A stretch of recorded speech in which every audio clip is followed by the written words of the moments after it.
What is up, everyone? I'm Chris Knight, and you are watching the Real Review 3000's Unmasking of Shorts. And tonight, the Lucky 6 is now the Lucky 5.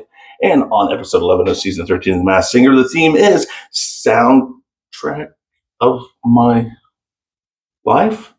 Well, I'm not really sure. I looked it up on Wikipedia, and it seems like it might have been called Merging the Mask last week, so maybe I got this wrong.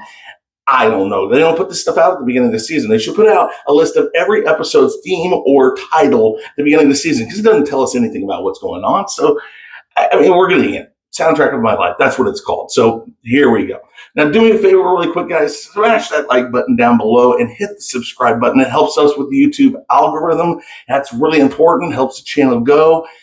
And we would greatly appreciate it. To all the people who are subscribed and who do hit the like button, we thank you. And we will always thank your support.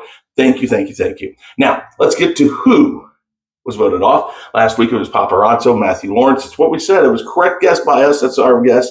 And it was also who we said would be going home. Yorkie was Erica Jane. Correct guess by us. Dove Muffin, Method Man. Correct guess. Cherry Blossom was Candace Cameron Burr. No guess first performance.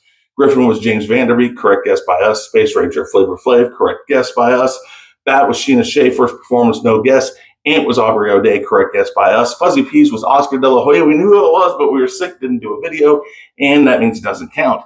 Honey Pot was Cedric the Entertainer. We knew who that was, but we were sick, didn't make a video. It was the first performance, no guess, all that stuff, so that doesn't count. Now, again, we're hoping for some more clues on the Lucky Duck, but I was going to stick with the guess of it being Taika Waititi. And now the Lucky 5 who are left are Coral, who we say is Meg Donnelly. Boogie Woogie is Andy Grammer. Pearl, Gretchen Wilson. Nessie, Edwin McCain, and Mad Scientist Monster Brian Kelly. Now, last week I said either Coral or Paparazzo would be going home, and I was correct.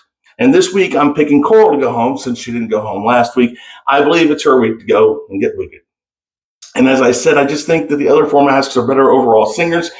And last week I also picked Mad Scientist Monster as my favorite to win, but after last week's performance, I think that Boogie Woogie might have the upper hand in this. I'm pretty sure, though, that it'll be one of those two to win the Golden Mask, and, you know, it just seems like that's the way it goes. Now, I have to say it's always fun guessing who's behind the mask, who's going to go home, who's going to win, but what I want to know is, who do you think is behind these masks? Who do you think is most likely to go home next, and who do you think will be winning the Golden Mask? Tell me all of that down in the comments, and I really want to see that. I love interacting with you guys. And I love answering your comments. So please do that for me. I would greatly appreciate it. And with that said, guys, I am Chris Knight. This is the Real Review 3000, and I'm officially out of here.